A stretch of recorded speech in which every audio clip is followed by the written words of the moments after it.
My daughter-in-law thought I was in the garage when she opened my filing cabinet. I watched through the crack in the hallway door as she photographed every page of my will. 3 days later, I had already changed everything, and she had no idea. My son called on a Tuesday evening in March, right when I was sitting down to eat the chicken soup I'd made from scratch. A habit from 40 years of marriage. My wife, Helen, had taught me that recipe the winter after our youngest was born, and I still made it every Sunday whether I was eating alone or not. "Dad, we need to talk," he said. His voice had a particular flatness to it that I recognized. Not the voice of a man calling to check on his father. The voice of someone who had rehearsed. "His name is Kevin. Wait, that name's taken. His name is Mitch.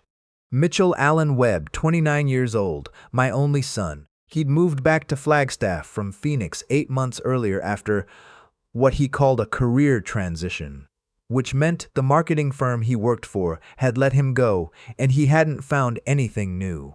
His wife, Serena, came with him. She always came with him. They were staying in the house temporarily. That was the word Mitch used. Temporarily. 8 months is not temporary. "We've been looking at some numbers," Mitch said over the phone, even though he was somewhere in the same house, probably the kitchen. "Serena thinks it might make more sense financially if we handled some of the bills directly, to help streamline things." I set my spoon down on the edge of the bowl. The soup steamed quietly in the overhead light. "What bills are you talking about, son?" "Just the utilities, maybe the property tax. It's a lot for you to manage on your own." I was 63 years old. I had spent 31 years as a structural engineer. I had managed 2 mortgages simultaneously in the 1990s when interest rates were a joke and lumber costs were catastrophic. I was reasonably confident I could handle a water bill. "I'll think about it," I said, and I meant it in the way that fathers mean it when they have no intention of agreeing but don't want the fight yet. Helen had been gone for 2 years. Brain aneurysm, no warning, no goodbye. She was there on a Saturday morning making coffee, and then she wasn't. The grief came in waves still, some mornings worse than others, and the house felt different in a way I couldn't describe accurately even now. Like a photograph of a room I used to live in, familiar but flattened.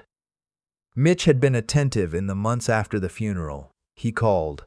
He stopped by. He took me to the hardware store and helped me fix the gutter on the east side that'd been pulling away from the fascia. I had leaned on that, I think more than I realized. And then 8 months ago, he and Serena arrived at the door with 2 cars packed full and a story about needing a soft landing while they figured things out.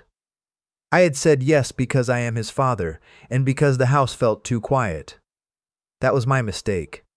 Serena was efficient in a way that made me uneasy. She reorganized my kitchen the first week without asking. Moved my coffee mugs to a different cabinet, rearranged the drawer where I kept utility scissors and tape, and the small flashlight I'd owned since 1987. Little things, each one defensible. Together they added up to something that felt like erasure. She had opinions about the house. She mentioned twice that the main bathroom tile was dated. She said the word equity in casual conversation more than any person should in a year, let alone a month. I noticed. I just didn't say anything yet. The filing cabinet was in the room I used as an office, the spare bedroom at the end of the hall that had once been Mitch's room when he was a teenager. I'd put my desk there after Helen died, because being in the master bedroom in the evenings had become unbearable, and I needed somewhere to sit that didn't carry quite so much of her. The cabinet held everything: tax records, insurance paperwork, the deed to the house, Helen's death certificate, and yes, the will we'd had drafted 12 years ago with our attorney. I had been meaning to update it. Serena knew this somehow. She had mentioned it carefully over dinner one evening. "I imagine it's a lot of paperwork to keep up with," she said, looking at her plate. "Especially things like estate documents. Those get outdated so fast." I said nothing. Mitch was looking at his food too. I was an engineer. I built things. I also knew how things failed. You learn, after enough years in this profession, to pay attention to where the stress concentrates.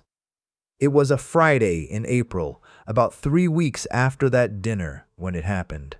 I had told them I was going out to the garage to work on the bench I was building, a project I'd started for no reason other than having something to do with my hands. I went out the side door off the kitchen and then realized I'd left my reading glasses on my desk. I came back through the interior door quietly, not sneaking, just not making noise. The hallway was dim. The office door was partially open, which was unusual because I kept it closed. I could hear a sound I recognized after a moment, the soft mechanical click of a phone camera.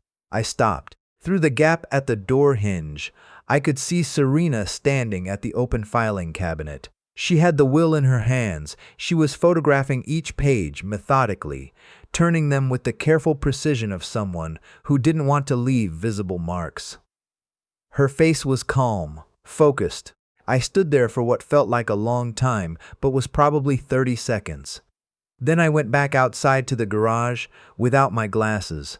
I sat on the half-built bench in the middle of my garage, surrounded by sawdust and hand tools and the smell of Douglas fir, and I thought about Helen.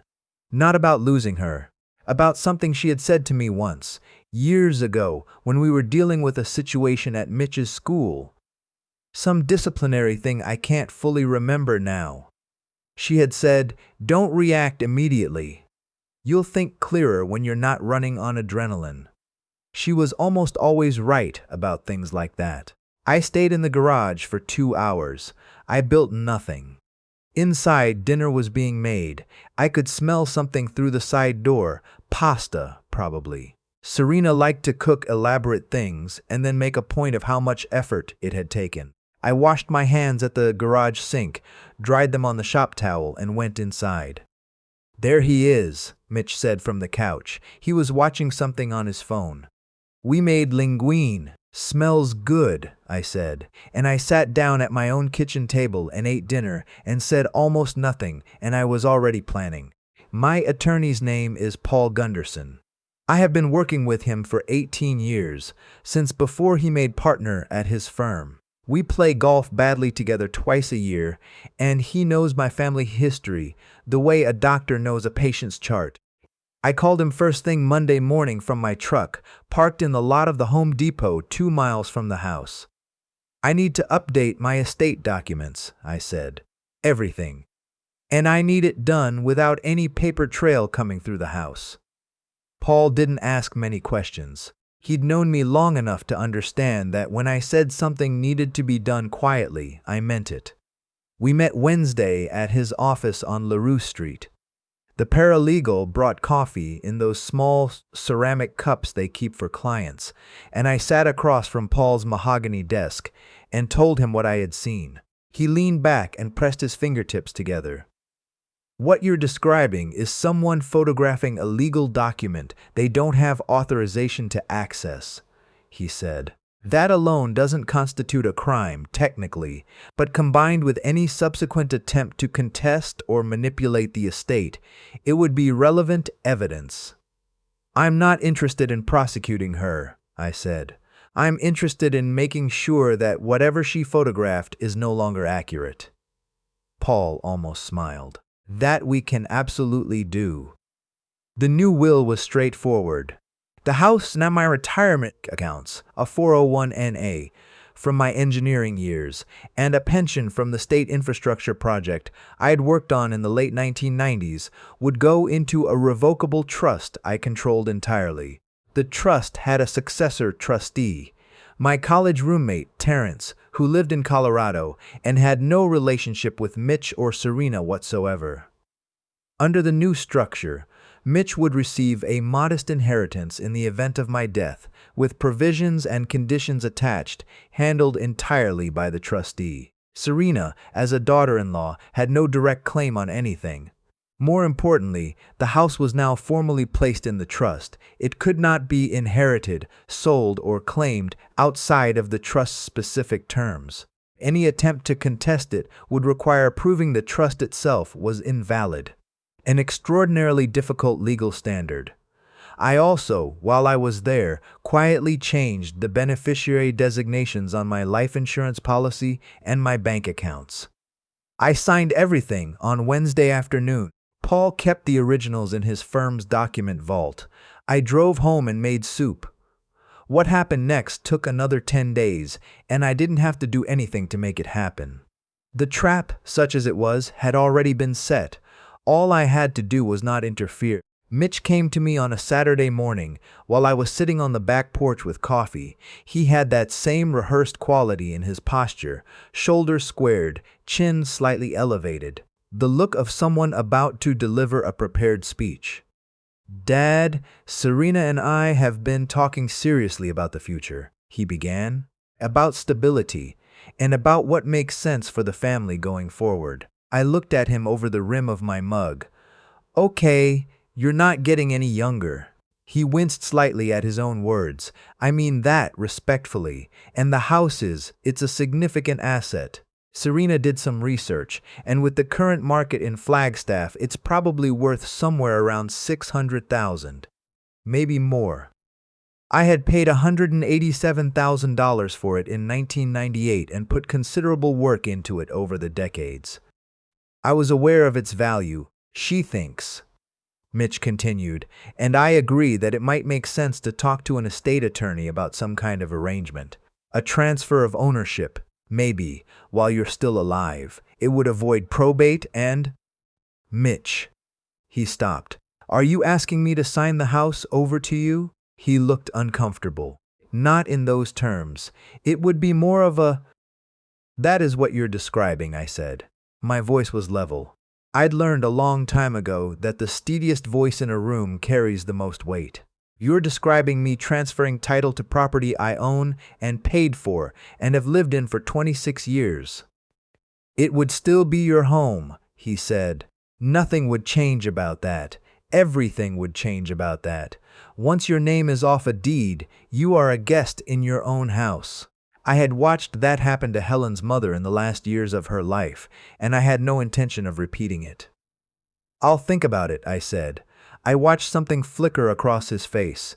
It was quick, but I recognized it. Something calculating. "Of course," he said. "Take your time." He went back inside. I sat with my coffee and looked at the ponderosa pine at the edge of my property that I'd planted from a 6-inch seedling the year Mitch was born. It was now 40 feet tall. The following Thursday evening, I came home from my weekly dinner with Terrence. He'd driven down from Sedona and found Mitch and Serena in the living room with a man I didn't know. He was in his mid-40s, wearing a sport coat over a collared shirt with a leather folio on his knee. He stood when I walked in. "Dad," Mitch said, and there was something tight around his eyes that he was trying to cover. "This is Brad. He's a financial advisor. We thought it might be useful to have a conversation together, all of us." Brad extended his hand. His handshake was practiced. I looked around my own living room. My recliner had been moved slightly to arrange the seating into a more formal triangle. Someone had put a pitcher of water and glasses on the coffee table. "I wasn't aware of this meeting," I said. "We wanted it to be a surprise," Serena said from the couch. She was smiling the way a person smiles when they have already decided the outcome of something. "We're just trying to help, Frank. You know that." "My name is not Frank. My name is Dale. Dale Morris Webb. This is the name I was given by my parents and have carried for 63 years. Serena had called me Frank twice before and claimed both times it was a slip of the tongue. "Brad," I said, sitting in my recliner that had been moved 3 feet to the left of its customary position, "what firm are you with?" He named a firm I didn't recognize. I had been a professional engineer for 3 decades. I knew every major financial services outfit that operated in northern Arizona. I had never heard of this one. "What's your CRD number?" I asked. His expression shifted. "My what?" "Your Central Registration Depository Number. Every licensed financial advisor in the country has one. It's public record on FINRA's website." He looked at Mitch. Mitch looked at Serena. The silence lasted about 4 seconds, which is a very long time in a living room. "I can get that information to you," Brad said. "I'd appreciate that," I said. I poured myself a glass of water from the pitcher on my coffee table and settled back in my recliner. "I'd also like to see your fiduciary disclosure. Any advisor operating in an advisory capacity is required to provide written confirmation of fiduciary duty under current SEC rules. Do you have that with you?" Brad opened his folio and looked at it as though something useful might materialize. I waited. "You know," I said, after enough time had passed to make everyone uncomfortable, "I'm actually pretty tired this evening. I've had a long day, and I'd like to relax. Maybe we could reschedule this for another time." Brad left inside of 10 minutes. He did not leave a business card. After he was gone, Mitch stood in the kitchen doorway with his arms crossed. Serena was doing something in the kitchen that involved a lot of unnecessary cabinet noise. "Dad, we were just trying to help."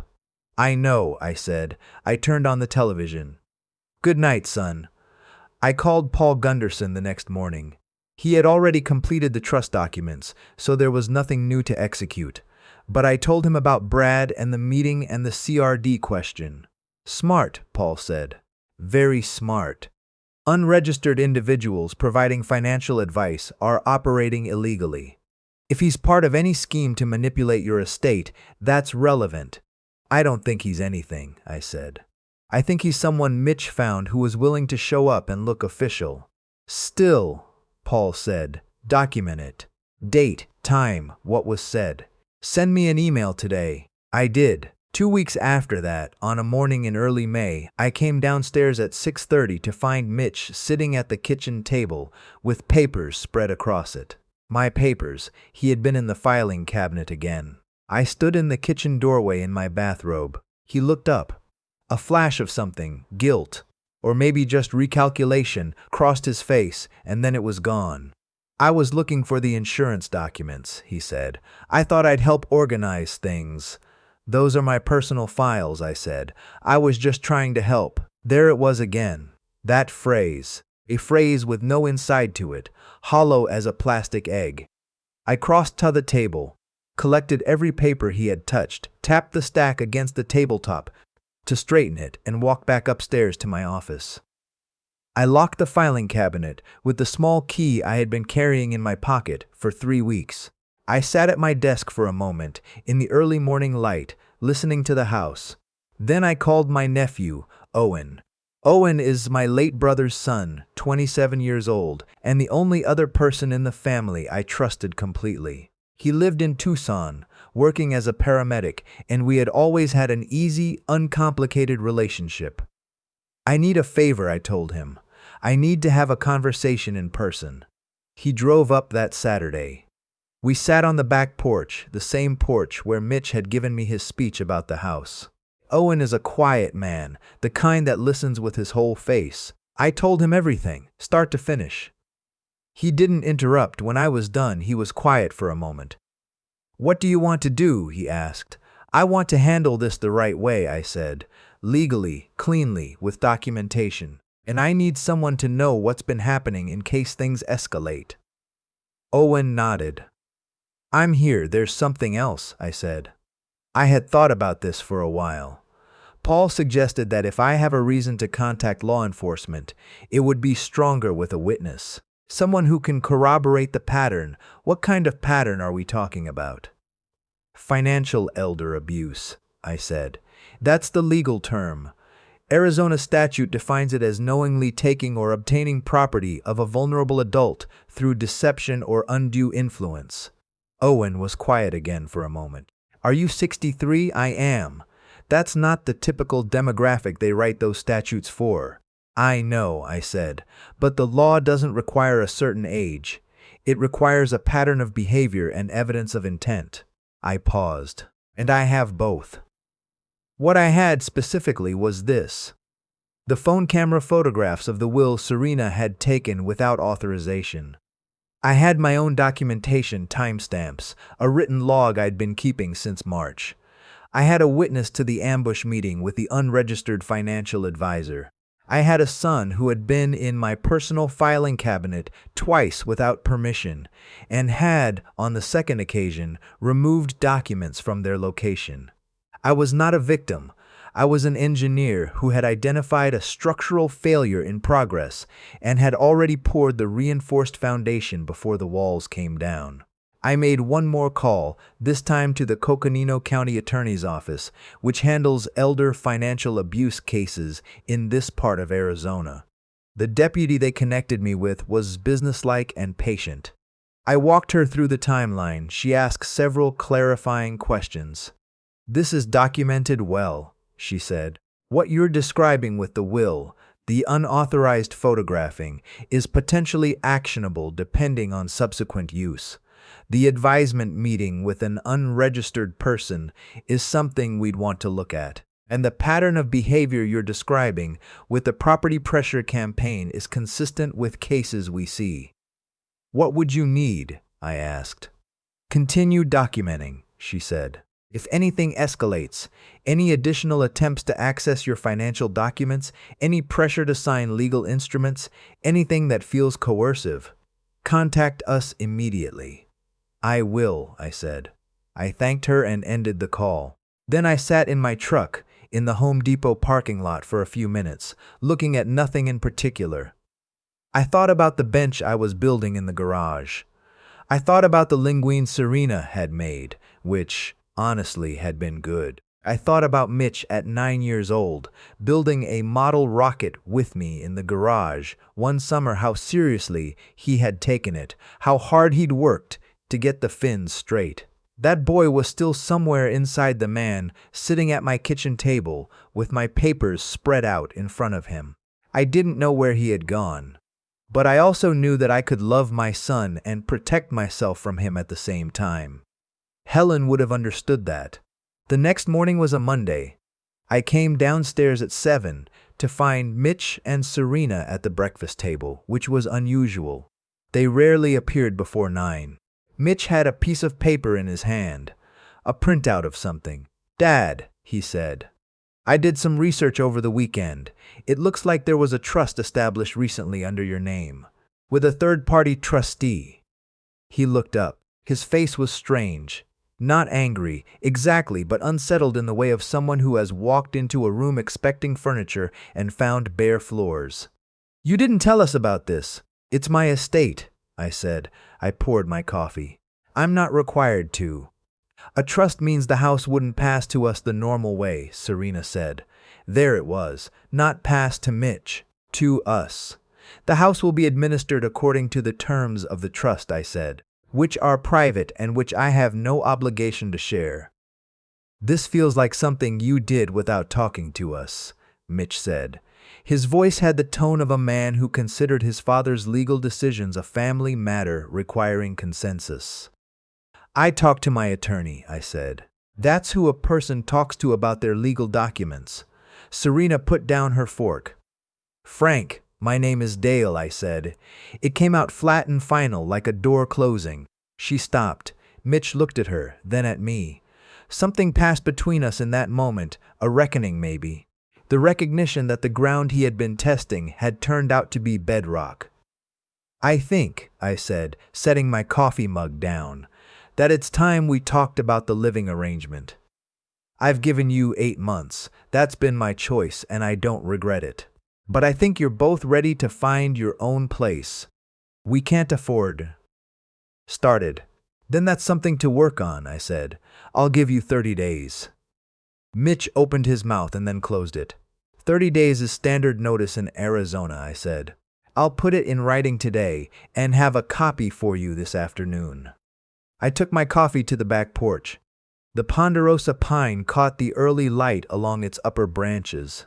The Flagstaff morning was cold, still smelling of pine and last night's temperature drop, and I stood there in my bathrobe with my hands wrapped around the ceramic mug, and I felt something I hadn't felt in longer than I could clearly remember.